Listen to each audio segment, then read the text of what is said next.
Scholarship के exam में पास हो सको। क्लियर? तो चलो स्टार्ट करते हैं। फर्स्ट क्वेश्चन है बच्चों आपका, what is the settlement around an agricultural field in a village known as. It's mean agricultural field जो होता है हमारे विलेज में, गांव में, ओके, उस एरिया को, उस वहां के सेटलमेंट को कौन सा सेटलमेंट कहते हैं, किस नाम से वो जाना जाता है? लीनियर सेटलमेंट, या option B star pattern of settlement, या स्क्वायर पैटर्न ऑफ सेटलमेंट, या फिर ग्लोबल सेटलमेंट। तो इसका आंसर क्या होगा बच्चों? इसमें क्या पूछा है? Settlement around an agricultural field in a village. गांव में बताना है, गांव के सेटलमेंट क्या करना है, एग्रीकल्चर फील्ड के बारे में बताना है, वो किस नाम से जाना जाता है। तो इसका क्या आंसर होगा बच्चों? Square pattern of settlement. Village में किस टाइप के एग्रीकल्चर फील्ड में सेटलमेंट किया जाता है, व्यवस्था की जाती है स्क्वायर पैटर्न ऑफ सेटलमेंट, यानी कि ऑप्शन सी आपका करेक्ट होगा। क्लियर? नेक्स्ट क्वेश्चन है, वार्म वाटर करंट इज, यानी कि जो गर्म पानी होता है उसका करंट जो है किस साइड से किस साइड जाता है, फ्लो किस साइड होता है। तो आपको तीन ऑप्शन दे रखे हैं, उसके बाद बताना है इन तीनों में से कौन सा ऑप्शन आपको सही है। तो देखो, फर्स्ट है the process by which heavy and cold sea water flows from the cold zone into the warm zone. Clear? Cold zone to into the warm zone. Second है आपका the process by which warm and thin sea water flows from warm zone to cold zone. Okay, इसमें क्या है? cold zone to warm zone और इसमें warm zone to cold zone. Clear? Then third है evaporation from solar heat in the equatorial region. तो इसका answer देखो, इसके ऑप्शंस के भी ऑप्शन है। क्या आपका ऑप्शन 1 यानी फर्स्ट ऑप्शन करेक्ट है, या बी में ऑप्शन सेकंड करेक्ट है, या सी में ऑप्शन थर्ड इज करेक्ट, या डी में second and third both are correct. तो आपको बता रहे हैं फर्स्ट करेक्ट है, सेकंड करेक्ट है, या थर्ड करेक्ट है, या फिर सेकंड और थर्ड करेक्ट है। तो क्या होना चाहिए बच्चों? इसका आंसर ऑप्शन बी इसका राइट आंसर होगा। The process by which warm and thin sea water, यानी कि warm and thin sea water, आपका समुद्री पानी, फ्लोज फ्रॉम कहां की तरफ बहेगा? Warm zone to cold zone. Clear? इसका आंसर क्या होगा?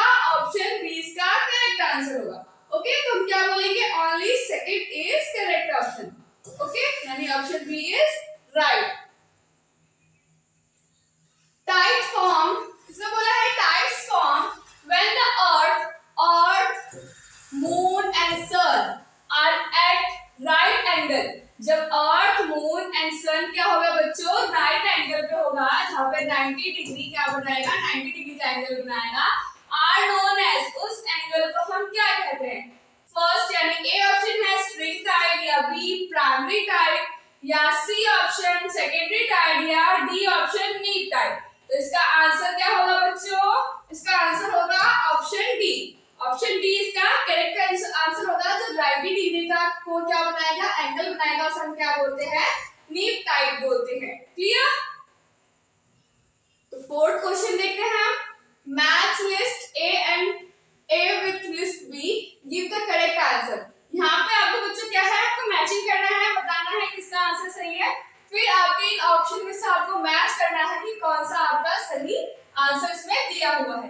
तो option list A and list B में देखना है कपिली रिवर, जो रिवर है बच्चों ये, वो कौन से इसमें रीजन में होगा, या कौन से हिल से, प्लेट्यू से, कहां से ये बहता है। फिर कामेंग, फिर धानसिरी, लोहित। ओके, ये सारे आपके रिवर के नेम है बच्चों। देन आपको बताना है लालसेन पीक से कौन सा होगा, मेघालय प्लेट्यू से कौन सा होगा, हिमालय से कौन सा निकलेगा, या कांगड़ी कापू हिल से कौन सा निकलेगा। तो देखो इसका, जैसे कि आपको फर्स्ट है कापिली रिवर जो है बच्चों वो कहां से निकलता है? मेघालय से निकलता है। तो इट्स मीन फर्स्ट का सेकंड है। तो देख लो इसमें फर्स्ट का, इसमें सेकंड किसमें है? इसमें तीनों में है। ठीक है, तो ऑप्शन डी तो है ही। क्लियर? इतना समझ में आ गया आपको? ऑप्शन ए 2 जो है वो दोनों तीनों में आ रहा है तो इसमें तीनों को मार्क कर लो। देन सेकंड देखो कामेंग, कामेंग जो है वो कहाँ से निकलता है, कामेंग कहाँ से निकलता है, लालसेन पीक मेघालय तो हो गया, हिमालय से या कांगड़ी डाको हिल से, तो इसका बच्चों क्या होगा, इस रिवर, ये जो रिवर है ये कहाँ से निकलती है, ये हिमालय से निकलती है। इसका तो आ गया सेकंड, इसका हो गया आपका थर्ड। तो आप देखो सेकंड का थर्ड होना चाहिए, देखो इसमें तो है ही नहीं, इसमें भी नहीं है, इसमें भी नहीं है, इट मीन आपका ए ऑप्शन करेक्ट है। ओके, तो इट्स मीन आपका फर्स्ट का क्या होगा, सेकंड होगा, एंड सेकंड का क्या होगा, थर्ड होगा, एंड धनसिरी का क्या होगा बच्चों, फर्स्ट यानी कि लालसेन पीक से, एंड लोहित का क्या होगा, कांगड़ी डाको हिल से। क्लियर, यानी कि इस तरीके से इस ट्रिक के से आपको क्या करना है, जल्दी जल्दी से आपको आंसर देना है, क्योंकि एक क्वेश्चन के 1 मिनट की आपको टाइम मिलता है, तो आपको देखना है कि फर्स्ट का आपका करेक्ट है यानी कि फर्स्ट का सेकंड हो गया, तो देख लो आपकी सेकंड कहाँ पे है, तो उस पर मार्क कर दो। क्लियर, फिर सेकंड का देखो, नेक्स्ट का देखोगे कि नेक्स्ट का आंसर कौन सा होगा, देन आपको जो मैच के उस पर्टिकुलर लगा दो, फिर थर्ड का देखो, इस तरह से क्या होगा, आपके टाइम क्या होगे, टाइम आपका बचेगा, जिससे कि आपको आंसर जल्दी मिलेगा। क्लियर, तो नेक्स्ट देखते हैं हम, the longest distance train in India, यानी कि सबसे लंबी डिस्टेंस को क्या करती है, जिसकी यात्रा करती है, वो कौन सी ट्रेन है जो मेंटेन करता है, तो जो है वो फर्स्ट कौन सा होगा इंडिया में, वेव एक्सप्रेस या हिमसागर एक्सप्रेस, हमसफर एक्सप्रेस या अरोनाई सुपरफास्ट एक्सप्रेस।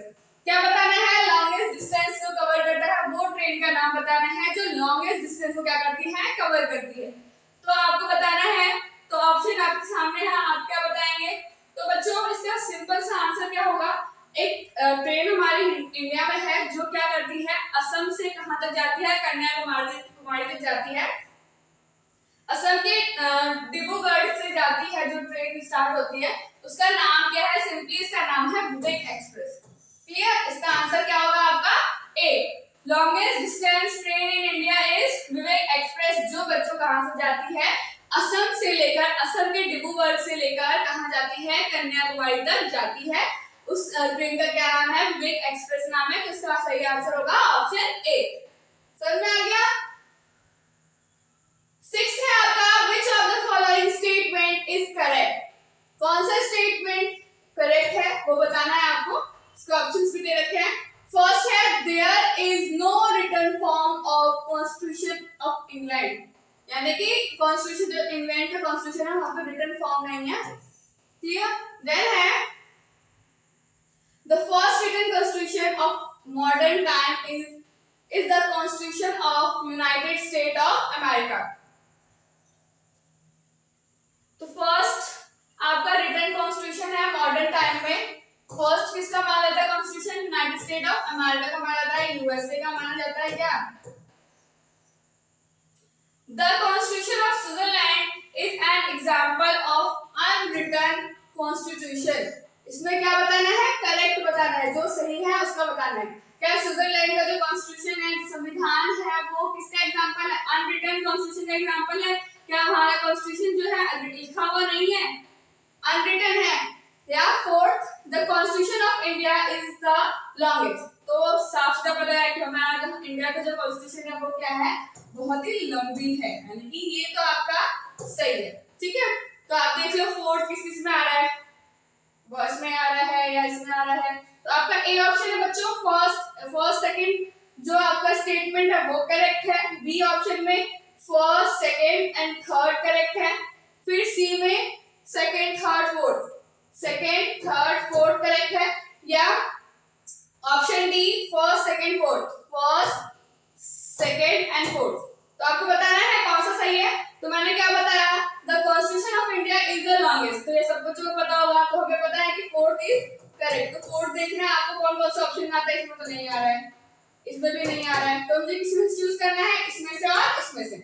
और देखते हैं और क्या पता चलता है, this is no written form of constitution of England, ये हमें पता है कि इंग्लैंड का जो कॉन्स्टिट्यूशन है वो लिखा हुआ नहीं है, इसका संविधान लिखित नहीं है, तो क्या होगा, फर्स्ट सही है। तो आपको देख लो फर्स्ट इसमें है क्या, इसमें है, इसमें है, तो क्या होगा, ऑप्शन डी आपका सही होगा, यानी कौन कौन सा स्टेटमेंट सही है, फर्स्ट स्टेटमेंट सही है आपका, देन सेकंड ठीक है, फिर फोर्थ ठीक है। क्लियर? तो ऑप्शन डी आपका क्या होगा, सही होगा।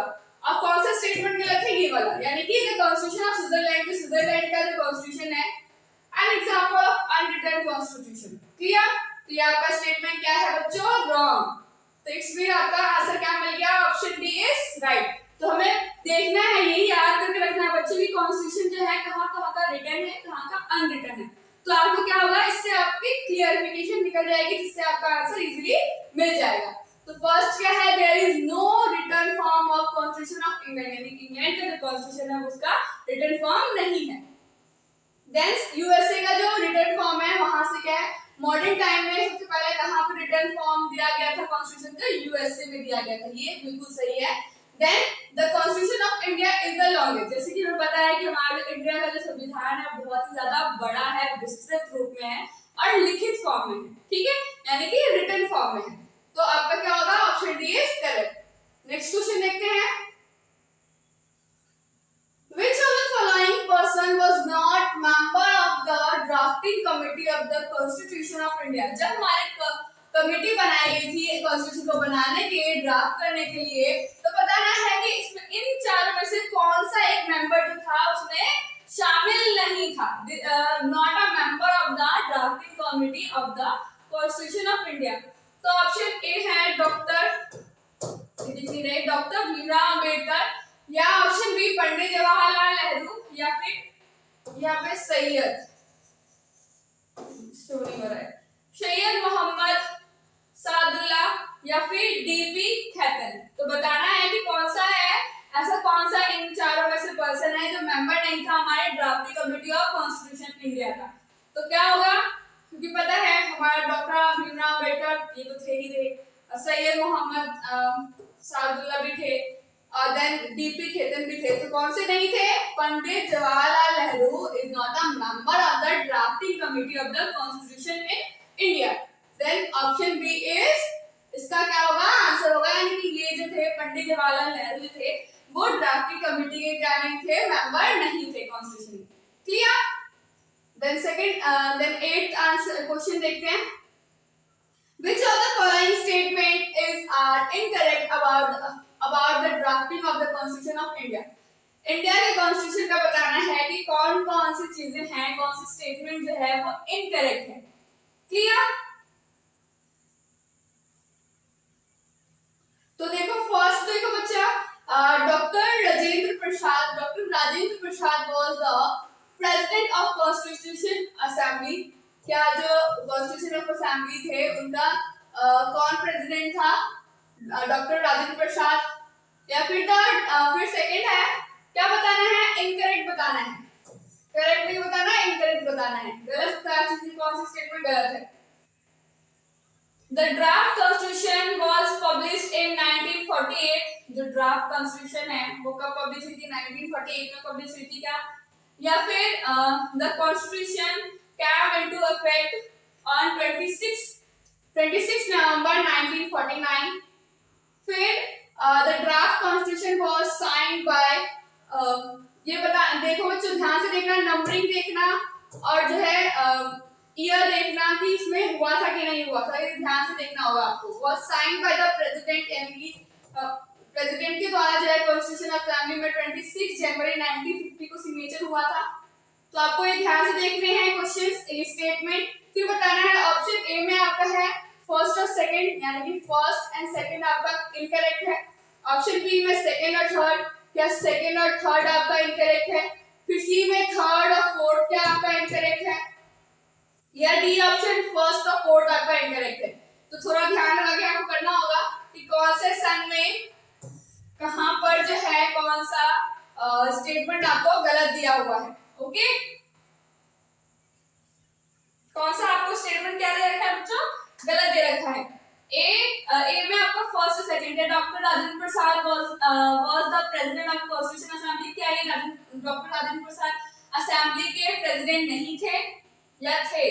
तो आपको बताना है जो इनकरेक्ट है बच्चों से केवल उसी का आंसर देना है, इसमें करेक्ट नहीं बताना। तो मैं आपको क्लियर कर देती हूँ, जो कि हमारे डॉक्टर राजेंद्र प्रसाद थे वो प्रेसिडेंट थे हमारे कॉन्स्टिट्यूशन असेंबली के। तो ये क्या है आपका राइट है, ये तो आपके आंसर वो क्या कर दो, क्रॉस कर दो। तो ये क्रॉस एंड देन ये क्रॉस। फिर देख रहे हैं the draft constitution was published in 1948। Yes, 1948 में हमारा ड्राफ्ट कॉन्स्टिट्यूशन क्या हुआ था, पब्लिश हुआ था। तो दिस इज राइट। तो जहां जहां आपका सेकंड है वहां पे क्या कर दो, क्रॉस। ये क्रॉस हो गया। तो क्या बचा, थर्ड एंड फोर्थ, यानी कि the constitution came into effect, क्या जो है इफेक्ट, यानी कि 26 नवंबर 1949 में क्या इफेक्ट में आ गया था। कब लागू हुआ था, 1950 में लागू हुआ था। क्लियर, यानी कि ये वाला यहाँ आएगा नंबर और ये वाला यहाँ आएगा। ओके, साइन कब हुआ था, 26 नवंबर 1949, और ये पब्लिश कब हुआ था, इफेक्ट में कब आया था, 1950 में आया था। ओके, यानी कि 26 जनवरी। ठीक है, जब हम क्या बनाते हैं, रिपब्लिक डे बनाते हैं। ओके, 1950 में हमारा ये इफेक्ट में आया था। तो हमारा क्या होगा, option C is right. Okay, 8 question का ऑप्शन सी राइट है, यानी कि थर्ड एंड फोर्थ आपका जो स्टेटमेंट है बच्चों वो इनकरेक्ट है। Which of the following statement is correct about the directive principle?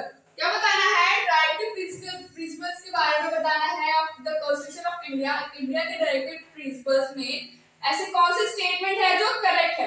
तो बता दो, डायरेक्टिव प्रिंसिपल्स क्या होता है, हमारे राज्य नीति निर्देशक तत्व, यानी कि जो राज्य है वो कौन कौन सी चीजों को, सिद्धांत को लागू करता है अपने स्टेट में। इट इज नॉट फोर्सफुली, हम फोर्सेबल नहीं कर सकते, ये अपने अपने स्टेट्स में क्या होता है, डिपेंड होता है। ठीक है, तो बताना है कि कौन कौन सा करेक्ट है। These principles are taken as the constitution of Ireland, यानी कि जो ये प्रिंसिपल, जो ये सिद्धांत है वो क्या आयरलैंड से लिया गया है। These principles are included in the 41st amendment, यानी कि 41st वाला अमेंडमेंट जो हुआ था, क्या कॉन्स्टिट्यूशन में वहां पे इंक्लूड किया गया है, या the government is obliged to implement these policies, क्या मतलब बाध्य है गवर्नमेंट इसको अपनी स्टेट में फॉलो करने के लिए, या these principles the fundamental right, क्या जो ये प्रिंसिपल है बच्चों ये फंडामेंटल राइट है। फंडामेंटल राइट तो पता ही होगा आपको, ये क्या होता है, हमारे मौलिक अधिकार, मौलिक अधिकार। तो क्या आपको लगता है कि मौलिक अधिकार होगा बच्चों,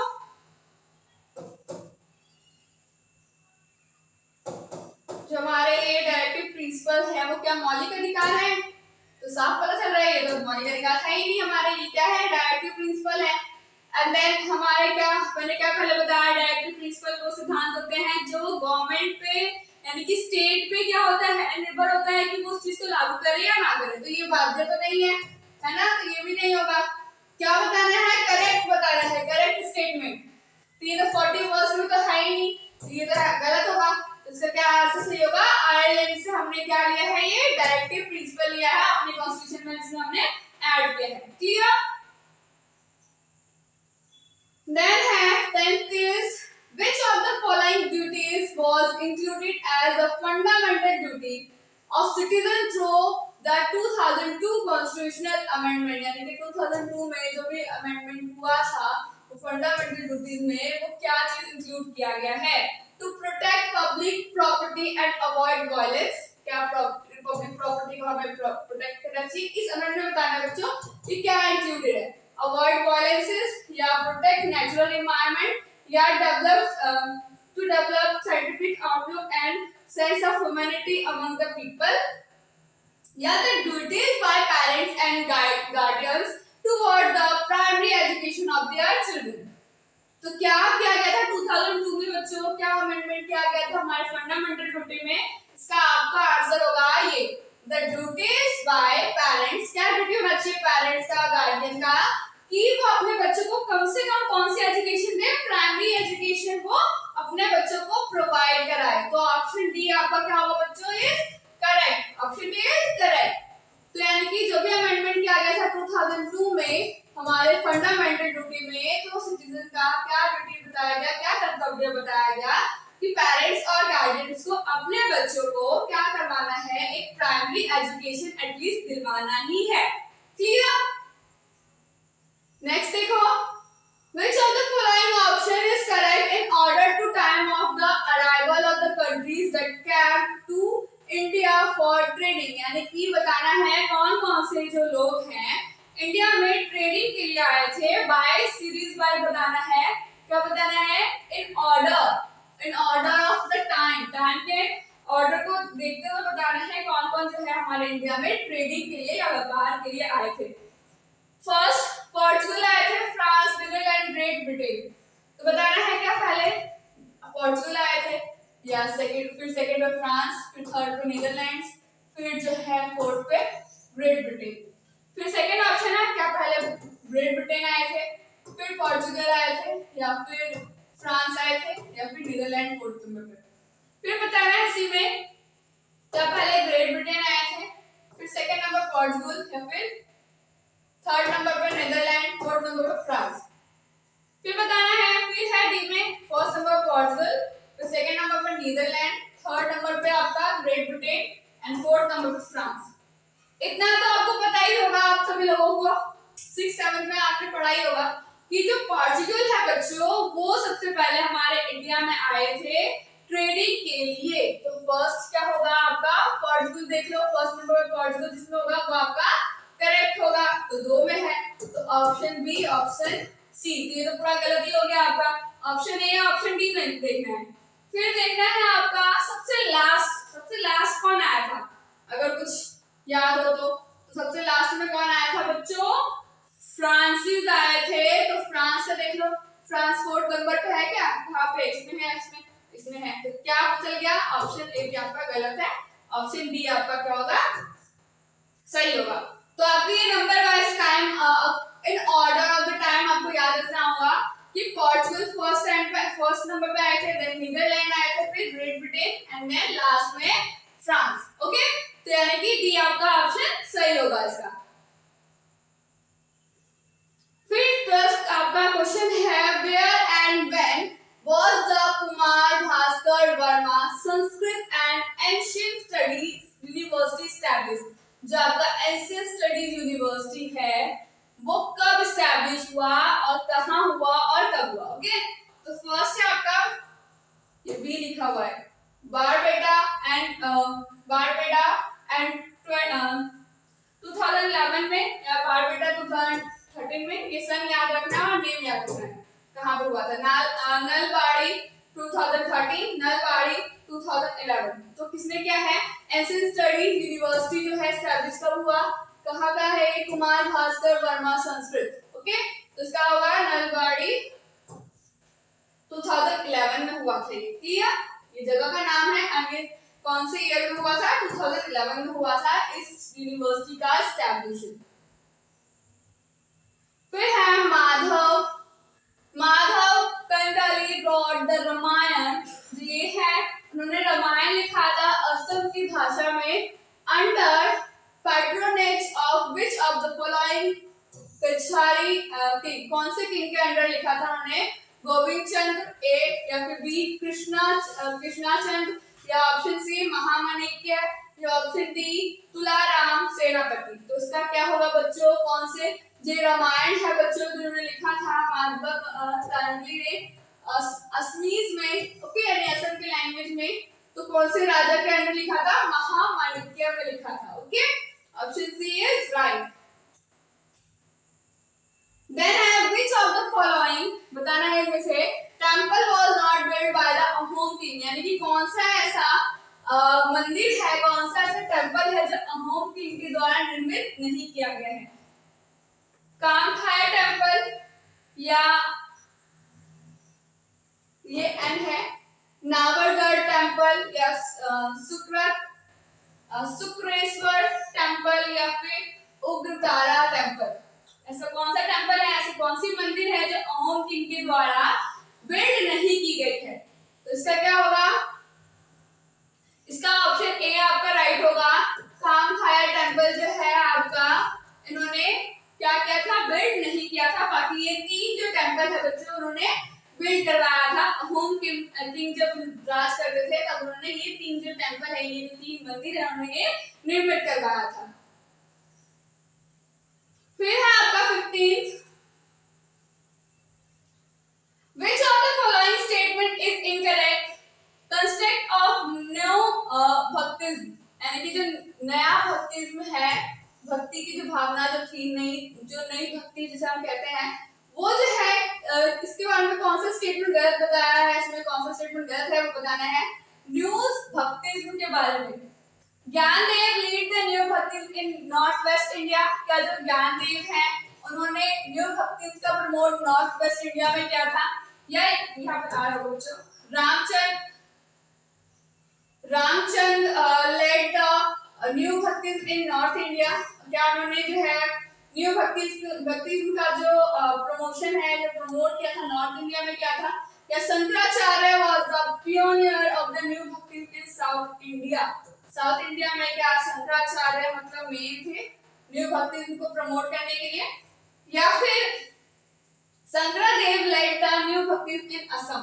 तो इसमें से इनकरेक्ट बताना है बच्चों। तो जो हमारा करेक्ट है वो आप देख लो, फर्स्ट डी आपका सही है, बी ए सही है, बी सही है, तो आपका गलत कौन सा होगा। शंकराचार्य जो है उन्होंने प्रमोट नहीं किया था साउथ इंडिया में न्यू भक्तिज्म को, ठीक है। न्यू भक्तिज्म को इन्होंने मतलब प्रमोट नहीं किया था, बल्कि ये तो पिछले से चले आ रहे जो ट्रेडिशनल जो भक्ति की जो भावना है वो उनको प्रमोट करते थे। कौन? शंकराचार्य। क्लियर? उन्होंने नई भक्ति की जो भावना है उनकी जो प्रमोशन के लिए वो नहीं मतलब आगे हुए थे, वो पहले से चली आ रही ट्रेडिशनल भक्ति जो है उनके लिए वो मान लेते थे। क्लियर?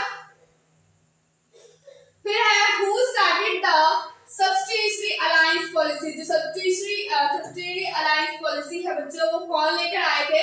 लॉर्ड कॉर्नवालिस या फिर गवर्नर जनरल वाल्सेली, या option C sir John Shore, या ऑप्शन डी लॉर्ड डलहौजी।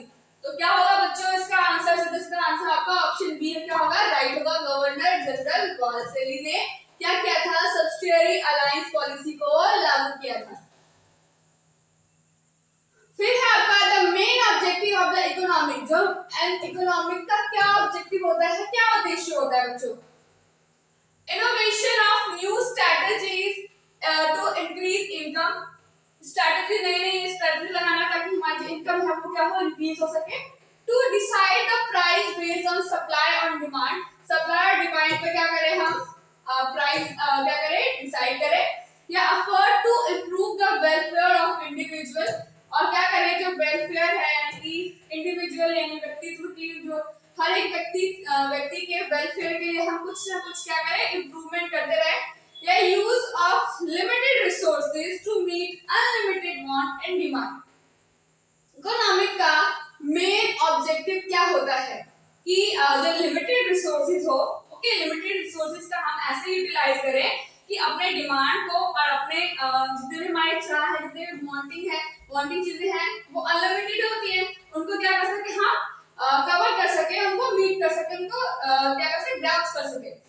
तो क्या होगा इसका सही आंसर। आपको ये चार ऑप्शन है, आपको चार ऑप्शन में बताना होगा। तो इसका सही आंसर बच्चों ऑप्शन डी होगा। हमें लिमिटेड रिसोर्स को इस तरीके से यूज करना है ताकि हमारी जितनी भी डिमांड है, जितनी भी चाह है उसको हम पूरा कर सके, फुलफिल कर सके। तो इकोनॉमिक का मेन ऑब्जेक्टिव आपका ये होता है। Clear? Which of the following is not included to food? यहाँ पे फूड होगा।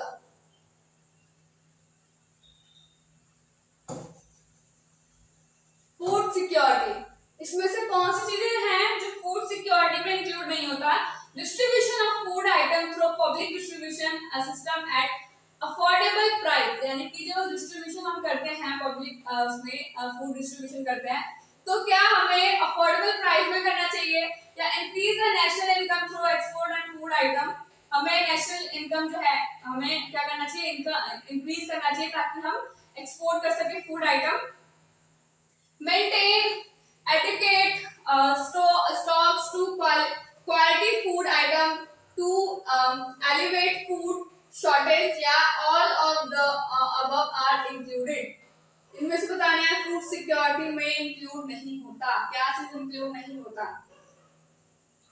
तो option B, increase the national income increase करके थ्रू एक्सपोर्ट फूड आइटम, यानी कि एक्सपोर्ट कर सके हम फूड्स को, क्या कर सके, एक्सपोर्ट कर सके, फूड के आइटम को एक्सपोर्ट करें। तो फूड सिक्योरिटी में तो नहीं आता ना। सुरक्षित में तो नहीं आता।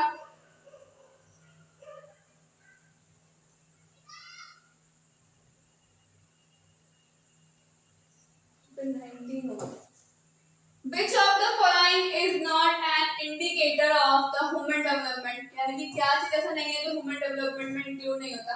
Rate of the education, rate of the vaccination, या बर्थ रेट, या फिर इन्फेंट मॉर्टेलिटी। यानी कि ह्यूमन डेवलपमेंट के लिए, ह्यूमन के विकास के लिए, मानव विकास के लिए क्या चीज जो है बच्चों,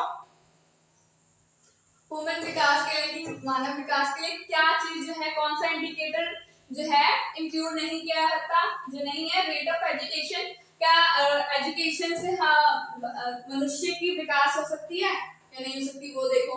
रेट ऑफ वैक्सीनेशन, क्या ह्यूमन डेवलपमेंट के लिए वैक्सीनेशन भी इंपॉर्टेंट है? या बर्थ रेट जो है हमारे इंक्रीज अगर होगी या फिर डिक्रीज होगी, क्या पता ह्यूमन डेवलपमेंट के लिए इंडिकेटर जरूरी है? या इन्फेंट मॉर्टेलिटी जो है वो इंडिकेटर है हमारे ह्यूमन डेवलपमेंट का। तो साफ साफ तो चल रहा है कि इसका क्या आंसर होगा हमारा, क्या चीज जो है ह्यूमन डेवलपमेंट के लिए इंडिकेटर का काम नहीं करता, तो इन्फेंट मॉर्टेलिटी। ओके, जो बच्चों की मृत्यु दर की जो होती है वो। फिर national institute technology NIT is located in which of the following district of Assam? यानी कि असम के कौन से डिस्ट्रिक्ट में क्या है NIT यानी कि नेशनल इंस्टीट्यूट टेक्नोलॉजी लोकेटेड है? कामरूप डिस्ट्रिक्ट, कच्छ डिस्ट्रिक्ट, या जोरहाट डिस्ट्रिक्ट, या फिर बोंगईगांव डिस्ट्रिक्ट। तो बताना है बोंगईगांव डिस्ट्रिक्ट है, या कछार है, या फिर कामरूप है, या जोरहाट है। तो असम का जो होगा उसमें क्या होगा, NIT कहाँ पे है? कछार डिस्ट्रिक्ट में। ओके, फिर है which of the following is central scheme that provides free health insurance to the low income section of the country? यानी कि सेंट्रल स्कीम जो लागू किया गया है उसका नाम क्या है वो बताना है हमें, जो क्या करता है लो इनकम वाले सेक्शंस को, सोसाइटी के लो इनकम वाले सेक्शंस को क्या करता है बच्चों, हेल्थ इंश्योरेंस प्रोवाइड करता है, फ्री हेल्थ इंश्योरेंस प्रोवाइड करता है। इसका नाम क्या है? प्रधानमंत्री जीवन ज्योति बीमा योजना, या प्रधानमंत्री सुरक्षा बीमा योजना, या आयुष्मान भारत, प्रधानमंत्री जन आरोग्य योजना, या मुख्यमंत्री लोक सेवक आरोग्य योजना। तो इसका आंसर क्या होगा? क्या करता है ये? हेल्थ इंश्योरेंस प्रोवाइड करवाता है किसको? लो इनकम सेक्शन को। तो इसका क्या होगा? आयुष्मान भारत। ओके, पूरे वर्ल्ड, पूरे इंडिया की बात की ना, पूरी कंट्री की बात की है हमारे इंडिया में, तो आयुष्मान भारत, इसका नाम है प्रधानमंत्री Jan Arogya Yojana. Okay, option C is correct. Which of the following institution was established in 1995? कौन सा इंस्टीट्यूशन 1995 में एस्टैब्लिश किया गया था? To provide financial assistance to the state of North Eastern India, यानी नॉर्थ ईस्टर्न इंडिया को प्रोवाइड करने के लिए कौन सा जो है फाइनेंशियल चीजें जो है एस्टैब्लिश की गई थी 1995 में? नॉर्थ ईस्टर्न काउंसिल, या north eastern development finance corporation limited, या असम ग्रामीण विकास बैंक, या फिर नन ऑफ ऑल, इनमें से कोई नहीं। तो क्या होगा बच्चों?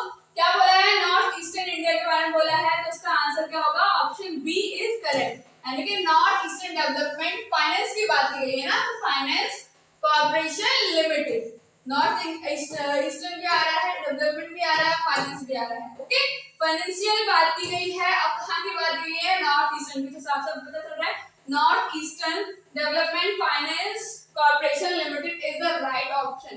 ओके,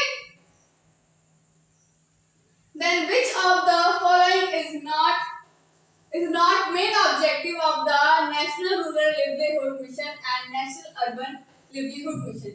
यानी कि जो रूरल एरिया है और जो अर्बन एरिया है इसमें कौन सा चीज जो है ये मेन ऑब्जेक्टिव नहीं है, इनसे कौन सा statement clear? To provide financial assistance to the poor, okay, then to provide employment opportunity to skilled people, to increase domestic income, या to eliminate economic inequality between rural and urban area। तो कौन सा जो है आपको, कौन सा point जो है आपको नेगेटिव लगता है वो इसका करेक्ट आंसर होगा। ओके, क्या जो ये बनाया गया है मेन ऑब्जेक्टिव क्या हो सकता है? To provide financial assistance to poor, ये तो पॉजिटिव है, यानी कि फाइनेंशियल असिस्टेंस हम पुअर लोगों को, यानी गरीब लोगों को प्रोवाइड करवाना ही चाहिए, है ना। To provide employment opportunity to skilled people, जो स्किल्ड पीपल है ना, जो स्किल्ड पीपल है बच्चों, जिनके पास योग्यताएं हैं, उनको क्या करना चाहिए? अपॉर्चुनिटी देनी चाहिए, है ना, एम्प्लॉयमेंट की। Then to increase domestic income, यानी कि डोमेस्टिक इनकम क्या होना चाहिए? इंक्रीज करना चाहिए। क्या हम ये नहीं कर सकते हैं, ये हो सकता है to eliminate economic inequality, inequality between rural and urban area. तो क्या होगा बच्चों? ऑप्शन डी इज क्या होगा इसका मेन पॉइंट? इसका नहीं होगा, किसका? Rural livelihood mission and national urban livelihood mission का ऑप्शन डी इज क्या होगा? नहीं होगा, इसमें फिट नहीं हो रहा। देन ऑप्शन डी इज इसका आंसर है, करेक्ट आंसर है। Which of the following is incorrect? बताना है कौन सा जो है इसमें से इनकरेक्ट है statement. Forest are not renewable resources, क्या जो फॉरेस्ट है वो रिन्यूएबल जो है नवनिर्मित जो रिसोर्सेज है वो नहीं है। या Dehing Patkai is the rain forest, Dehing Patkai is an evergreen tropical forest. या forest are mainly divided as evergreen and deciduous. तो इसका इनकरेक्ट बताना है बच्चों, तो क्या बताएंगे हम? ऑप्शन ए, साफ पता चल रहा है फॉरेस्ट आर रिन्यूएबल रिसोर्सेज होता है, लेकिन इसमें क्या बोला है? नॉट रिन्यूएबल बोला है, तो ऑप्शन ए इसका करेक्ट होगा। ओके, देन महापुरुष श्रीमंता शंकरादेव wrote Bhanoas in dash languages and spread Vaishnavism, यानी कि वैष्णव जो धर्म है, वैष्णव जो चीजें हैं, वो उस चीज को हमने क्या शंकरदेव ने प्रमोट किया। लेकिन किस चीज में लिखा? कौन सी लैंग्वेज में लिखा? असमीज लैंग्वेज में, संस्कृत में, ब्रजबली में, या फिर ब्रजबली एंड असमीज में। तो इसका सही आंसर होगा जो हमारे शंकरदेव हैं, जिन्होंने अपनी एक किताब लिखी, ओके, जिन्होंने क्या स्प्रेड किया? वैष्णव धर्म को स्प्रेड किया, फैलाया। कौन से लैंग्वेज में लिखी उन्होंने? ब्रजबली में, जो ब्रज की लैंग्वेज है, उन्होंने इस लैंग्वेज में अपनी पुस्तक लिखी और क्या किया? उन्होंने स्प्रेड किया वैष्णव धर्म। ओके, इसी के साथ आपको ये पी वाई के क्वेश्चंस कंप्लीट होता है। आगे हमारे साथ बने रहिए, अदर स्टेट के भी आपको पी वाई के क्वेश्चंस आपको देखने को मिलेंगे इसी चैनल पे, ताकि जो है आपका जो एनआरएस का जो एग्जाम है उसकी प्रिपरेशन अच्छे से हो सके। Okay, thank you, bye.